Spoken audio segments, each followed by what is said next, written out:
ಶ್ರೀ ಗುರುಚರಿತ್ರೆ ಅಧ್ಯಾಯ 12. ಶ್ರೀ ಗಣೇಶಾಯ ನಮಃ. ಶ್ರೀ ಸರಸ್ವತ್ಯೇ ನಮಃ. ಶ್ರೀ ದತ್ತಾಯ ಗುರುವೇ ನಮಃ.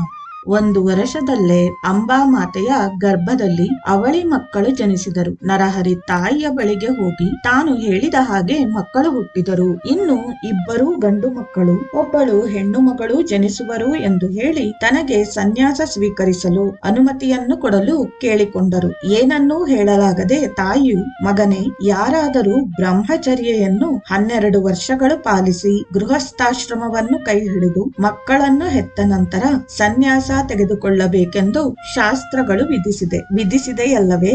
ಅವಸರದಿಂದ ಚಿಕ್ಕ ವಯಸ್ಸಿನಲ್ಲಿಯೇ ಸನ್ಯಾಸವನ್ನು ತೆಗೆದುಕೊಂಡರೆ ವಾಸನೆಗಳು ನಶಿಸದೆ ಪತಿತರಾಗುವರೆಂದು ಹಿರಿಯರು ಹೇಳಿರುವರು. ನೀನು ಮಾತ್ರ ಶಾಸ್ತ್ರಕ್ಕೆ ವಿರುದ್ಧವಾಗಿ ನಡೆದರೆ ಹೇಗೆ ಕಂದ ಎಂದಳು. ಆಗ ತಾಯಿಗೆ ನರಹರಿಯು ಈ ರೀತಿ ಬೋಧಿಸುವರು. ಅಮ್ಮ, ಮಾನವನ ಆಯುರ್ದಾಯವು 100 ವರುಷಗಳೆಂದುಕೊಂಡರೂ ಅರ್ಧ ಭಾಗ ನಿದ್ದೆಗೆ, ಉಳಿದ ಅರ್ಧ ಭಾಗದಲ್ಲಿ ಬಾಲ್ಯದಲ್ಲಿ ಸ್ವಲ್ಪ, ಕೌಮಾರ್ಯದಲ್ಲಿ ಸ್ವಲ್ಪ, ಯೌವನದಲ್ಲಿ ಹಾಗೂ ಕರ್ತವ್ಯ ನಿರ್ವಹಣೆಯಲ್ಲಿ ಸ್ವಲ್ಪ ಕಳೆದು ಹೋಗುವುದು. ಇನ್ನು ವೃದ್ಧಾಪ್ಯದಲ್ಲಿ ಮಾಡೋಣವೆಂದುಕೊಂಡ ಸಾಧನೆಗಳನ್ನೇನೂ ಮಾಡದಲೇ ಶರೀರವು ಪತನವಾಗುವುದು. ಮೃತ್ಯುವು ಯಾವಾಗಲೂ ಬೆನ್ನು ಹತ್ತಿರುವುದೆಂಬುದನ್ನು ಯಾವಾಗಲೂ ಮರೆಯಬಾರದು. ಸಾಮಾನ್ಯ ಮನುಷ್ಯರಿಗೆ ನೀನು ಹೇಳುವ ಶಾಸ್ತ್ರವು ಸರಿಹೊಂದುವುದು. ಆದರೆ ನನಗೆ ವಾಸನೆಗಳೇ ಇಲ್ಲದಿರುವುದರಿಂದ ಗೃಹಸ್ಥಾಶ್ರಮವಿಲ್ಲದಲೇ ಬ್ರಹ್ಮಚರ್ಯದಿಂದ ನೇರವಾಗಿ ಸನ್ಯಾಸವನ್ನು ಪಡೆಯಲು ಆತಂಕಗಳೇನೂ ಇಲ್ಲ. ತಾಯಿ, ದಯವಿಟ್ಟು ನನ್ನನ್ನು ಆಶೀರ್ವದಿಸಿ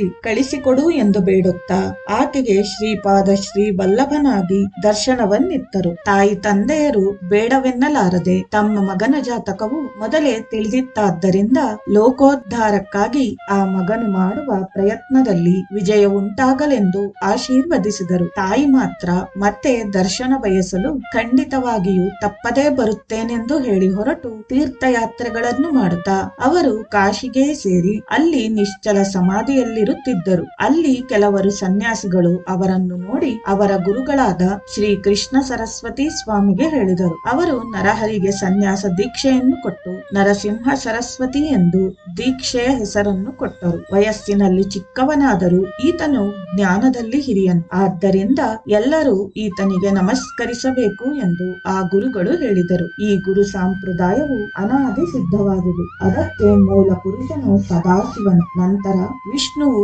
ಬ್ರಹ್ಮ, ವಸಿಷ್ಠನು, ಶಕ್ತಿ, ಪರಾಶರ, ವೇದವ್ಯಾಸ, ಶುಕನು, ಗೌಡಪಾದನು, ಗೋವಿಂದ ಭಗವತ್ಪಾದರು, ಶಂಕರ ಭಗವತ್ಪಾದರು, ವಿಶ್ವರೂಪನು, ಬೋಧ ಜ್ಞಾನಗಿರಿ, ಸಿಂಹಗಿರಿ, ಈಶ್ವರ ತೀರ್ಥನು, ನೃಸಿಂಹ ತೀರ್ಥರು, ವಿದ್ಯಾರಣ್ಯರು, ಮಲಯಾನಂದರು, ದೇವತೀರ್ಥರು, ಯಾದವೇಂದ್ರ ಸರಸ್ವತಿ, ಕೃಷ್ಣ ಸರಸ್ವತಿ ಎನ್ನುವುದು ಅವರ ಗುರು ಪರಂಪರೆ. ಅವರ ಹಾದಿಯಲ್ಲಿ ಶ್ರೀ ನರಸಿಂಹ ಸರಸ್ವತಿಯಾಗಿ ಶ್ರೀ ಗುರುಗಳು ಅಪಾರವಾದ ಕೀರ್ತಿಯನ್ನು ಗಳಿಸಿದರು. ಅವರಿಗೆ ಶಿಷ್ಯರಾಗಿ ಬಹಳ ಜನ ಸೇರಿದರು. ಅವರೆಲ್ಲ ಒಟ್ಟಾಗಿ ಸೇರಿ ತೀರ್ಥಯಾತ್ರಾ ಕ್ಷೇತ್ರ ಸಂದರ್ಶನಕ್ಕಾಗಿ ಹೊರಟರು ಎಂದು ಸಿದ್ಧಮುನಿ ತಿಳಿಸಿದರು. ಇಲ್ಲಿಗೆ 12ನೇ ಅಧ್ಯಾಯವು ಸಮಾಪ್ತಿಯಾಯಿತು.